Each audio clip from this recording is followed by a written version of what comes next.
D23 Expo is in just 2 weeks' time, and today, my friends, we've got some really big Star Wars news to talk about. I know you guys have wanted more Ahsoka content, and today we actually have some really big updates for Ahsoka Season 2. But where are my manners? Hello there, my Jedi and Sith friends, and welcome to another Star Wars video. It is I coming at you once again, your friend, and your favourite galactic hostess, Star Wars Meg.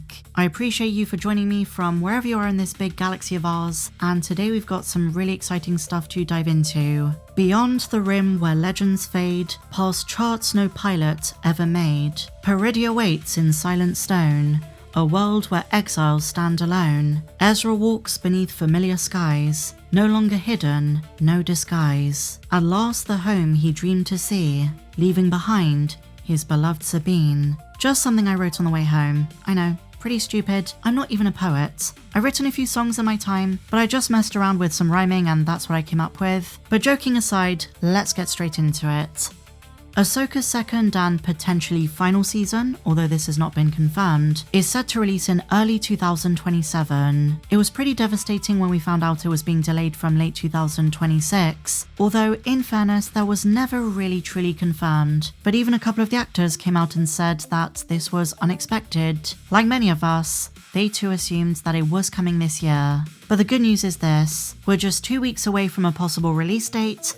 I do think that's more on the guaranteed side of things, and maybe some footage, but I wouldn't hold my breath. Word on the street is that they are going to showcase Ahsoka Season 2, but it's just going to be for those in attendance. In terms of a public Star Wars trailer, that's going to be for the next film, for Star Wars Starfighter coming in May. So while there is a lot that is uncertain, what we can confirm today, my friends, is that Lucasfilm will have a presence. It's a major studio showcase for the different Disney-owned IPs, with major news expected from Marvel, Star Wars, Pixar, and more. But in some way, shape or form, Star Wars is going to be there, my friends. And with Dave Filoni as the new CEO, there is a lot of pressure in terms of a future roadmap, although they might save more information for Celebration, and also a lot of pressure on him for Ahsoka's second season. There is a lot riding on it, and at the moment, it's the last remaining confirmed live-action Star Wars show. And despite there being a ridiculous, huge gap between seasons, there is still so much excitement. And yet, aside from some concept art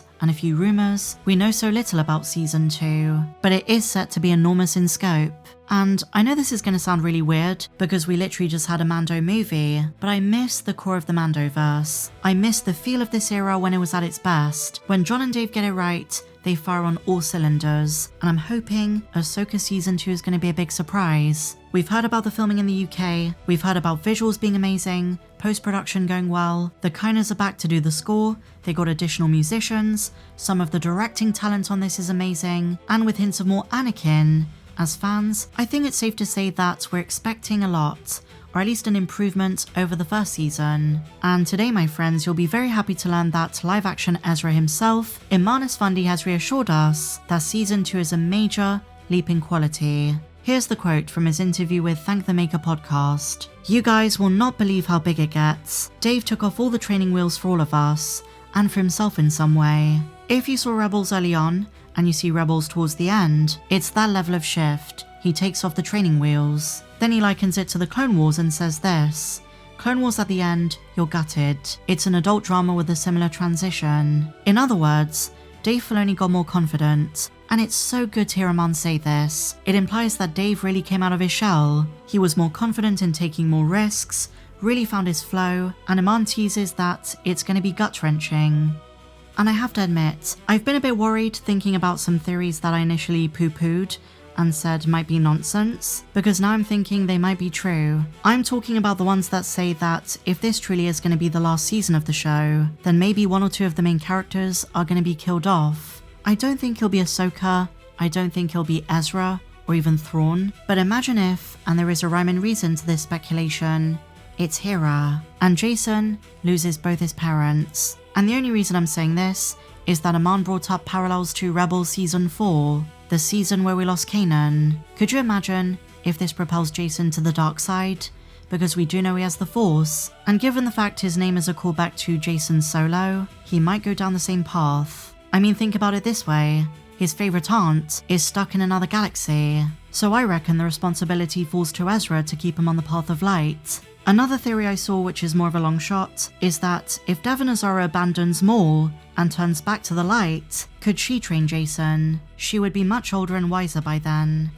But now we have to talk about this comment. In a separate interview, Aman spoke with Screen Rant, and the soundbite that's been lifted from it is that in Ahsoka Season 2, Ezra has a flashback scene, and fans have been commenting under various outlets who've been covering this, theorizing what this flashback could be about. Are we about to see Ezra and Thrawn's journey to Peridea? Could we see a live-action Kanan? A younger Ezra? What are they gonna do?